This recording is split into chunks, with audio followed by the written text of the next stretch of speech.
We've seen a gorgeous day so far. Really looking forward to it. Yeah, and Craig was making the point earlier this morning that we don't really have any consistent rain, Craig, in the forecast for the next at least 7 days. I mean, there could be storms, but after the floods that we've seen and all the rain, it's mostly dry weather to look forward to. It's an amazing thing when you get into the summertime. In the winter, you get storms and they cover our whole area, right? But in the summer, you either get a thunderstorm and you get a deluge, or you don't, you know, and you're on the outskirts of a thunderstorm. Would you believe, with all that rain that we've had, and I lived in Bayside for a few years, and I've seen the train station like that, and even the Great Neck stations too. We're almost 4 inches below normal so far for the summer, for New York City anyway.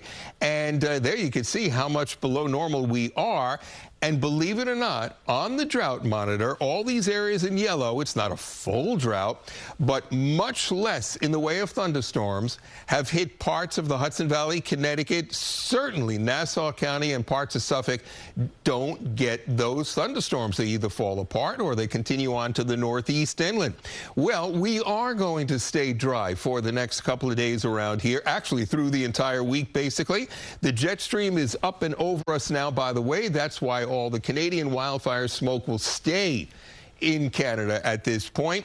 But we are in quite a block here. Low pressure offshore, high pressure here, and that is going to promote dry weather, but hotter and hotter. So it's brilliant outside. 72 right now. Bright sunshine and east wind at 6 miles per hour. Here you go. Block. It's blocked here, which blocks this. So as long as we're in the dry weather, it stays dry, but it just keeps warming up day after day with sunshine, and the humidity will start going up too. So high temperatures today, that's absolutely normal, perfectly normal for this time of year. 70s along some of the coastline areas with the wind coming in off the ocean.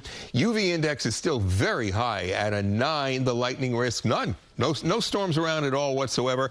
Ocean temperatures have made their way into the mid-70s. Do want to point out, though, the rip current risk here is moderate for the Long Island South Shore beaches, and because of that wind like this coming in towards the Jersey Shore, the rip current risk is high for all the Jersey Shore beaches.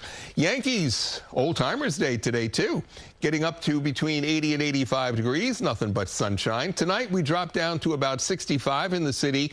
There may be a few 50s out there, but not as cool as it was earlier this morning, but 65 or so for the city.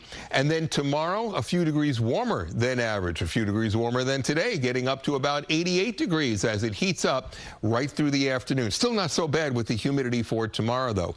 But notice the trend. It goes up, and starting on Monday, our third heat wave of the season may very well begin as hot, humid weather takes over and the humidity creeps up for several days in a row. You don't see very much in the way of thunderstorms on that forecast there. And if you do, like towards the end of the week, I can't tell you whether or not it's going to be Bayside again or whether it's going to be a Merrick or a Bergenfield. They pop up in the afternoon. They're here, they're there, they're not everywhere. And that's what you see there on the 7-day forecast. Another heat wave and the chance of a typical thunderstorm, which never hits all of the area at one time. Okay, selfish question. Yeah. These thunderstorm days, might they hit the Jersey Shore? You know, I know someone who might be there. I'm wondering. Yeah, I was just thinking, is there someone going to the Jersey Shore? Yeah. No, they're very isolated, and usually they don't go to the shore first. Yeah, they start dying out as they get to the shoreline. Okay. Yeah. I have another weather question, Yes. but I'm going to save it for next time. Oh, okay. Because we can't take the rest of the hour and ask Craig questions. Thank you, though. We appreciate it. But you can email me, and you can... Yeah, that's right. Thank you so much, Craig.